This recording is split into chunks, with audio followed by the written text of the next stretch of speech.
What's up guys, welcome to another episode of Ultimate Sports Challenge with me, Rob Richards, filmed exclusively for Muscle and Fitness.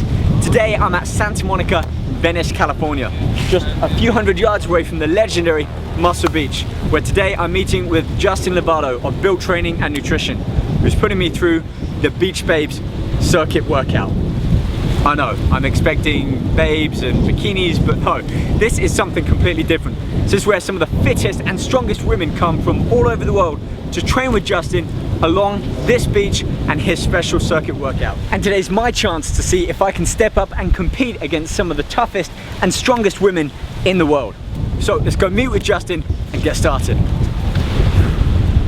Justin, I guess that's you? Yep, that's me. How are you? Nice to meet you. Good, how are you? Thanks for inviting me and Muscle and Fitness down to Santa Monica Beach today. I see you've got the stations set up, and when we were talking online you said this is Beach Babe. Yeah, Beach Babe. Yeah, Beach Babe Bootcamp. Originally we started out, it was all for women, and it was catching on so fast out here in the public eye that a lot of guys were asking, can guys do this? And I'm like, you know, why not? So we started doing Beach Beast as well. So you got Beach Babes and Beach Beasts, yes. Beach Beast. Because I'm looking at the size of that tire. Yeah, I know. And that reminds me of one that I flipped in one of the first episodes back in Vegas at a UFC camp. Oh yeah, it's a pretty big tire. This one is for the guys. The girls surprisingly isn't too much smaller, so it's pretty big as well. Okay, well I like it. We're outside, we're at the beach.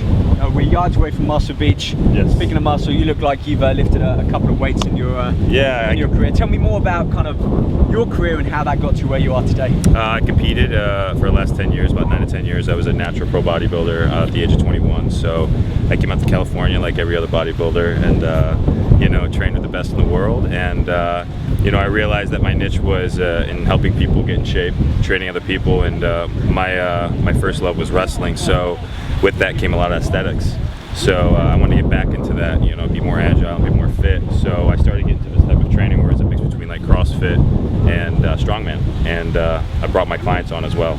I like it. We're out of the gym. This is something completely different. You know, we're kind of out in nature. We got the wind, we got the sun, and I'm eager to get started. So why don't we start with the first exercise and run through it? Sounds good. First exercise is a pretty simple one. It's self-explanatory. Okay then. Here we go. Straight minute. Ready? Go.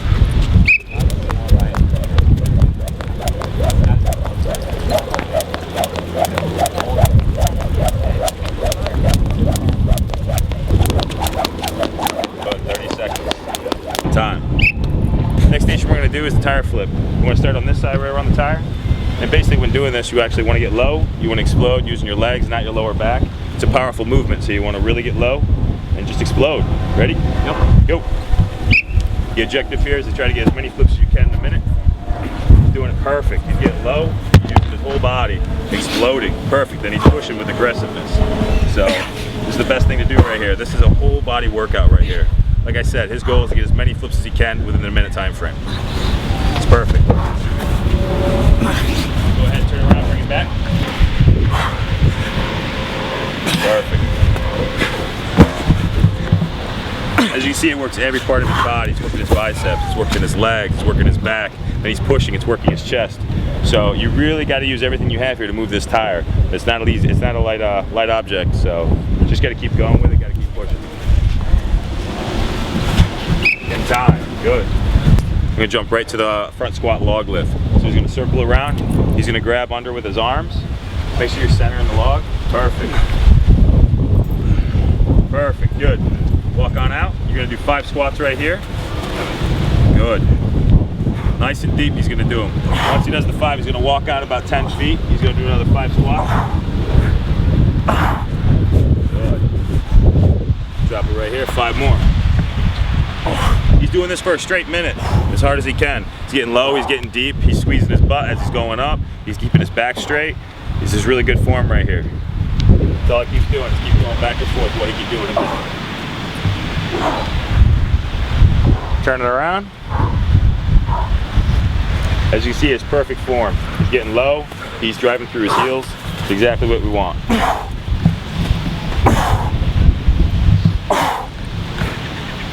And time. Perfect. Whew. That's how you that do one's it. tough after the It is, triflip. because it really sits on your chest and it won't allow you to get your breath for a quick second. I actually like to organize that a little bit that way. Makes it a little bit tougher for people. So I notice a lot of the girls will start cheating, and even the guys will start cheating a little bit, and they'll hold it down here, but then it starts draining on your biceps. So you got to go with one or the other. Well, I'll tell you something, that's not heavy. No, it's not. That's not heavy. Like, pick it up and you think, Easy. yeah. First 5. You start feeling it. It starts burning. That After lat's you do got the to build tire, up. yeah, it builds up quick in the sand. It's a totally different type of feeling from squatting on a hard atmosphere. So doing this in the sand, you have to find your boundaries, and you know, it's hard to really get your footing at first and drive through your heels like you'd normally be able to do, because everything's moving a little bit. So it's a lot of core work. You're using a lot of small muscles, like you said. The lactic acid buildup's pretty gnarly. Let's keep it going. I don't want to cover too much. Next station. What you want to do is you get low, you get in the squat position, you take the rope, you keep it right in your arms. Just step it this way a little bit. You keep it right in your arms. There you go. And a lot of people, as they get fatigued, they get too tired, I have to switch to the double. And they go straight to the double. Perfect.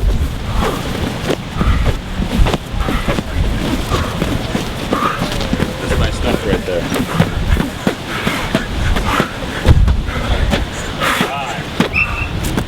Okay, shoulders are done now. I know, right?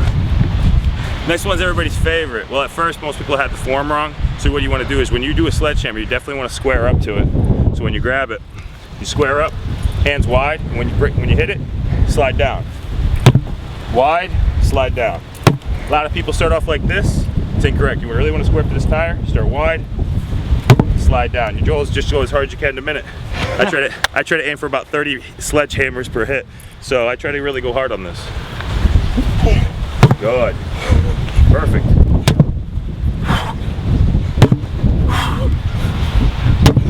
As you can see, he's right around 5 reps right now. You can imagine I'm trying to do 30.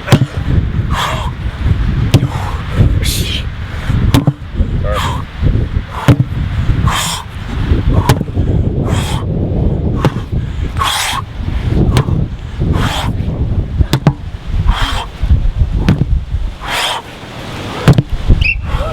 Perfect. We go right on to the next segment. This one's actually pretty tough. It's a big endurance killer. This is when you have to learn how to, when you're doing these type of circuit training, you have to really learn how to know your red line. You want to stay right there. If you go past it, you pretty much screw up the rest of your workout because you won't be able to catch your breath. And out here in the sand, it's a little bit different. The wind's a little bit different. You hold it right here in your mid-chest. It's hard to drop it down after you feel that. So the next segment, of course, is the ball drill, which is everybody's least favorite. You know, running in the sand is tough enough, and when you're trying to work on speed, and your goal is to get as many balls as you can from that end to this bucket, it can get pretty tough. There's like 30 balls there. Yeah, it's quite a bit. You go as many as you can in a minute. Ready? Go. Perfect.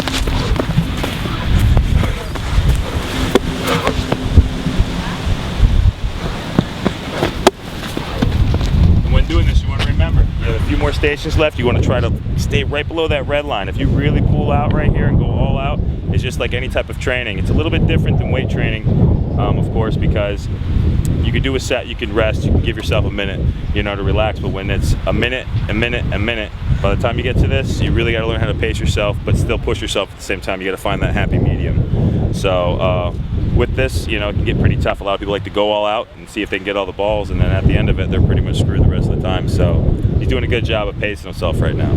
Standard push-up. If you can't do a standard push-up, you just do it right off your knees. So we're gonna jump right here. We're gonna see what we can do in a minute. How many push-ups can you do? First the tie squat, then the log press. That. Everything's burning now. Yeah, that's the idea. You gotta learn how to pace yourself and red line, keep it below. All right, let's red line. Let's do it. Ready? Go.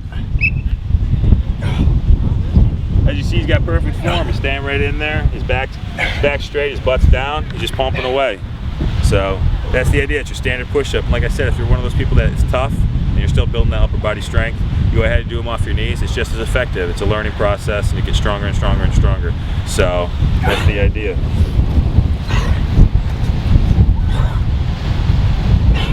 Not too shabby. And time. Perfect. I'll demonstrate on this one at first so he has an idea. This is the sandbag deadlift to a power clean. So You want to make sure you shake it off too, because you can collect a little bit of sand. So you come in, shake it, explode. Okay, so once you do that, you're gonna walk to the front cone, you drop it, you do it again. Back and forth, what you can do in a minute. That's the fun one. Oh, that's the fun one. This is the fun one. For me, this is my toughest one. I've been waiting for the fun stuff to start. It's like anything else. You want to get explosive. You want to shake it off. You take it. You flip it. This ain't too light either. No, it's right around 70 pounds. It's pretty brutal. Okay, so up and then up. Yep. You flip it. And you walk to the cone. Drop it. Flip it again. Okay. What you can do in a minute. You ready? Yep. Go. Bam. Perfect. Drop it. Turn it around. Boom. Perfect form. He's being explosive with his body. He's pulling up through his traps, through his shoulders, exploding, using the momentum of the bag. It's good pace right there. Drops it. Like you said, this bag's not light at all. It's around a 70-pound bag, so. And time.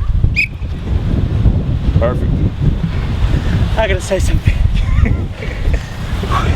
No, seriously, I haven't felt like this where I want to go to those toilets and have a minute like that. It's a tough course. Like, usually the people that come by, if it's their first time, they do have a tough time making it from station to station.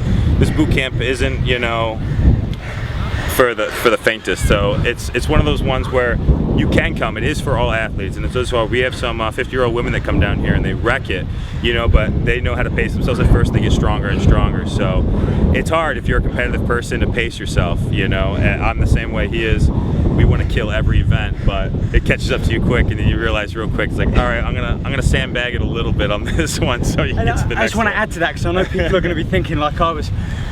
What do you weigh? I'm about 262. So. I'm 175.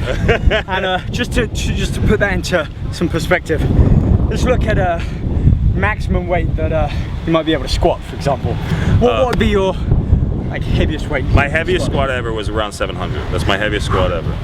See, at my absolute best, like with help, yes, I'm pushing just over 500. That's like 5 plates. So. Yeah, it's really good. It's impressive. But that's me done. So we're both strength. Strength, very. We got pound strength. Yes. This kind of training with that intensity and the lack of recovery. For sure. This pushes us into, you know, it doesn't matter how much we can lift. No, it has nothing to do with what you can lift, you know, because it comes down to that muscle endurance, which is a totally different muscle twitch fiber. It's completely out of the element, yeah. So. But we recover quickly. Yeah. So you ready let's to move on? Yeah. Ready to rock. Next one is just your basic dumbbell row.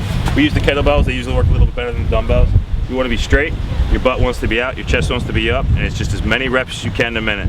You're going to really start to feel this when you're going through this circuit is in your lower back. So it's going to get tight. You got to push through it. That burning sensation is going to be there. And again, cardiovascular is always there. You ready? Yep. And go. Perfect.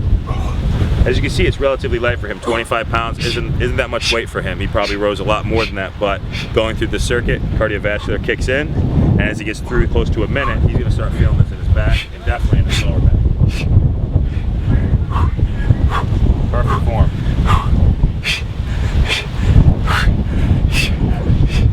And time. Perfect. That's how you do it. It was perfect form all the way through. That oxygen debt is... It's crazy. This is actually a pretty tough movement because as you go through the circuit, you really start dying out. So this is almost like another full body movement. So you're really gonna get tired. The cardio is on top of you the entire single time. So this seems easy, but it's tough. I don't want to do that one. You don't want. We can definitely move on. No, I'll do it. It's all seriously guys, this like moving the weight for reps, that's one thing. Feeling like, you know, you could throw it up. That's another. I'm game. This is what I signed up for. How many? Well, we can do in a minute. You look much better doing those than I did. All right. Full layouts, toe touches. Here we go. And go. That's perfect.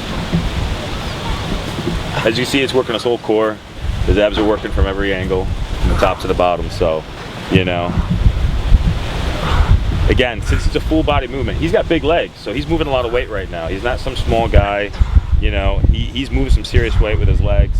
His arms are big. He's moving weight the entire time, so it's all relative here. You know, this isn't just some easy ab workout. It's full body, and again, cardiovascular. So in time, perfect. All right, this right here, the next segment is the slosh tube. This is actually a pretty new thing that we've discovered in the last few months.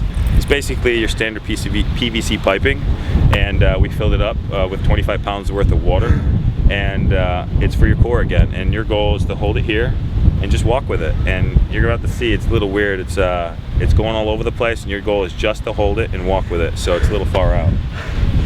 This looks like one of the events that our buddy Michael Hearn would do. Oh yeah, for sure. The Gladiators. Oh, so, this is cool because I used to watch that show as a little kid and be like, I want to do that. And this is literally that type of training. Yeah, yeah. Those guys, you know, they all lift some weights, they all have good bodies, but they need that functionality. They need to have that endurance, speed, power, explosiveness. Yeah. And being an athlete, an overall athlete. Right to the next one. Okay. Make sure you're center with this one because that pretty much decides your fate here. So you want to make sure you're center. Exactly. You just pick it up, you walk to the cone and back. Ready? Whoa. Yep. Whoa. Whoa. He's doing good. Just walk around the cone, walk back and forth. As you can see, it's really tough. And obviously, I think the smaller you are, this one is a little bit tougher for the people that are a little bit smaller, aren't as strong as the other individuals. So it is more challenging, but everyone gets good at it pretty quick a few times out. So, and time. Isn't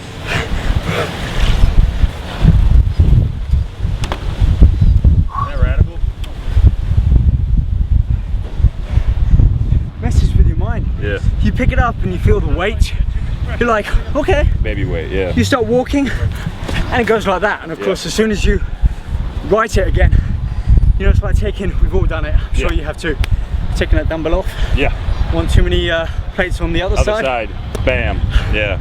It's radical because at first it's gonna mess with your just stability muscles and then also with your core. Like I said, the first few people that usually try to do this, it is harder if you aren't as strong as him or myself. It is gonna be a harder workout, but that's the fun part, is being able to, you know, achieve this.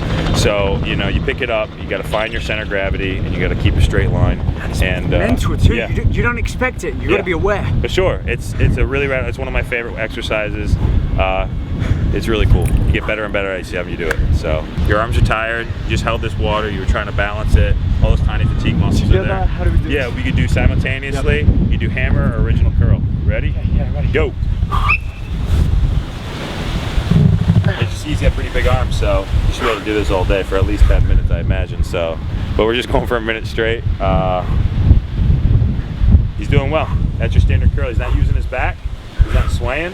He's just pumping up his arms for as many as he can in a minute. And if you get fatigue, you can always switch to a hammer curl. It makes it a little bit more simple, or alternation. So it's good.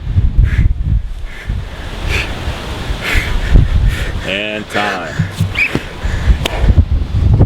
And that's Beach Beast and Beach Babes Bootcamp, and that's the circuit. So now, before we move on to the scores, we've had a little discussion after each station.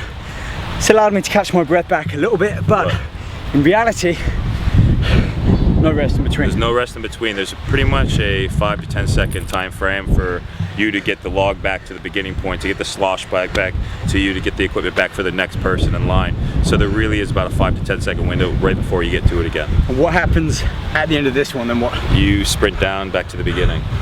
For how many more circuits? We do about 3 circuits. Actually, after you do through your first circuit, we take a strict 1 minute break. You get 1 minute, and it's right back start. You get your water break, you get a second to catch your breath, calm your air down, and it's right start back at the jump road again. So, you know, I gotta say, I think so far one of the toughest ones, besides synchronized swimming, because if you've ever done synchronized swimming, that's out there, because we just sink. Yeah, but I know. The MMA one was just brutal. Like, that got me bent over. I couldn't even catch my breath. Right. This one, outside, and just it's one exercise after the next. Yeah, it's pretty radical to be able to continuously do it. Legs, core, chest, arms, and then to throw something else into that, we got the sun, we got the sand. Get the this wind. isn't a one-on-one. We've got like 20, 30 other people here. Like, you're not just challenging them, you're really challenging yourself and mentally having to, you know, push past that red line and see what else you can do on that next circuit. That's the best thing about this boot camp, is just that it's like you're here pushing yourself. I have a lot of people that come in here and they only flip the tire twice because they feel it's too heavy. It's in their head, they think it's too heavy, and then once they realize that a lot of it's technique and being explosive in form, they can do it 10 times just the next class. So it's something like thresholds they're pushing past. They feel better about themselves. It's a really, really unique workout. It's a challenge, but also really self-rewarding. So yeah, I could have easily killed myself on that first tire, and then for sure. the rest of it. So now, having that knowledge already, going back to the second and third set, I'm gonna hold back. Yeah, maybe you hold back from, a little from bit. exploding too It much. sounds weird to say to someone, hold back a little bit, but it's one of those things where you push yourself, but you want to not go past your red line because you will screw yourself the rest of the workout. So you have to find that medium. What's cool is that medium gets more intensified every time because your stamina is getting better every time. Your strength is getting stronger every time, so then you can go harder and harder and harder. So this workout never gets old. It constantly gets harder. So you can just keep pushing yourself, and that's what's great about it. Let's cut to the chase. I came here with a challenge, and the good thing is we both kind of, I guess I'm following more on your tracks, haven't done the competition, the bodybuilding and the weight stuff. Yes. 5 categories to mark me on. Let's first of all, let's stop in at power. Now, out of power for something like this, you said it's a mix of weightlifting and kind of CrossFit endurance. So out of 10, how would you mark me on power? Your power is up there with 10, and it's easy. It's really easy to tell by the way you flip the tire. That was a simple process for you, so yeah. Awesome. Okay, so off to a good start. I'm going to keep the categories grouped so that I can gain some points. Let's have a look at speed. So I think power and speed kind of go hand in hand, but they're not necessarily the same thing. Well, what's great about this type of circuit is that it's actually more explosive than like this long distance speed. It's not a 100-yard dash, so you actually were extremely fast with the ball drill. Your feet were quick, you were explosive off the line, you power back and forth from cone to cone, so you get 10 on that as well. Your speed was great. Great. We've got some power, we've got some speed. Let me throw it over to you, because you know you've done both the fitness stuff and this. What's another kind of key factor that you would be able to define this style of training as? You know, I incorporate this as it's like you said, it's a CrossFit and it's a mix between. I personally think strongman, if anything. So, and if you watch the strongman athletes, their endurance is amazing. So I think they train a lot like this. You know, they just keep going and going and going. So I think your endurance has to be up there to be able to handle something like this. And if it isn't, it will. You know, being out here in the thin air, it'll definitely. What do we get for endurance? Your endurance is pretty low. So we got to definitely step it up a notch. I'll give you a round around. Not too bad. Still pretty good. Yeah, it's not still too bad. Pretty good. Okay, what about the fourth one? I'm still trying to catch my breath back. So, what do you think the fourth factor should be? You know, we got the strength, we got the speed, and we got the endurance. I got one for you. I got one. What about adaptability? That's a good one. You know, your adaptability to the beach. I'd say it's right in the middle. I think it's a 5 or 6 because most people do not train on the beach. As you see, most people are laying on the beach having a good time. So I gotta say, I've lived here for 5 years now, and I think I've come down to the beach like I can count them on my hands. Yeah. To come down and train on the sand is very different than training anywhere else. The explosive movements are different, and like I said, the air here is completely different than anywhere else. It just sits here. It sits right here in your lungs, and most girls, like you swear, like you've been smoking for 10 years or something. Once you come out here and train, you can't catch your breath the first time. But the great thing is you can't get discouraged because you do adapt to it. It's really cool. Like soon you'll be walking through this, and you just keep pushing yourself harder and harder. It never gets old. So what are we scoring me on? I think we got a 10, a 10, a 6 to a 7, and I say do a 6 to a 7 again. You did really good adapting out here. Okay, awesome. I'm gonna take a 7 on both of those. All right, sounds good. We got the last one, and I guess this is what really sums up what this kind of circuit-based, strongman crossover. How would you ultimately define that as? And let's kind of score that final score based on that. The actual workout? What do I base your workout on? Yeah, let's do it. Let's do it on that. How I performed overall. I'll give you a 9, man. You did awesome. Like you pushed yourself all the way through. You were explosive on every movement. You went hard on every movement. You didn't sandbag any movement, and I think that's what obviously hurt the endurance part of it. But you went hard on every movement. So like as far as pushing yourself and doing good on the circuit, definitely give you a Awesome. And I think just to finish off, it's a bit of a give and take. You know, we said earlier that power and strength might be up there, and I think to a degree, to get that endurance, you need to step back from your maximum strength, and translate that more into some kind of endurance type. Yeah, you know, factor. I do the circuit with a lot of my classmates on Saturdays myself, and when I run through it, you know, I was smart because I got to watch a lot of people, you know, go through this, so I had a little bit of heads up coming in, unlike you. Okay. So when I did this, when I did this, you know, I actually focused on my breathing while doing the time. I still went very hard, but I focused on my breathing, and when doing that, I was able to just go just as powerful and get to the next part and go just as powerful because I was calming my breathing down as I was moving. And to be aware of that, I had a little bit of advantage. So speaking of that, I'm gonna go catch my breath up. Justin, thank you so much for inviting myself and Muscle and Fitness down. And on a final note, for anyone interested in finding out more about you and Built and Beach Babes here at the bootcamp, where can they go? Oh, they come to our website, builtnutritionandtraining.com. We have a bootcamp every Saturday. We have 3 classes, 8, 9, and 10. 8 and 9's for the females, 10's co-ed. So you can come kill yourself every Saturday, have a great workout, raise your endorphins for the weekend. So come check out our class. You'll love it. And I say, if you ever find yourself down here at Santa Monica, California, you can find me on Twitter at Rob Richards. Find Justin, challenge me and him to come down here to the boot camp and see what we can do. So until next time, on Muscle and Fitness Ultimate Sports Challenge, I am Rob Richards. He is Justin Lovato, and we'll see you guys soon. Take care.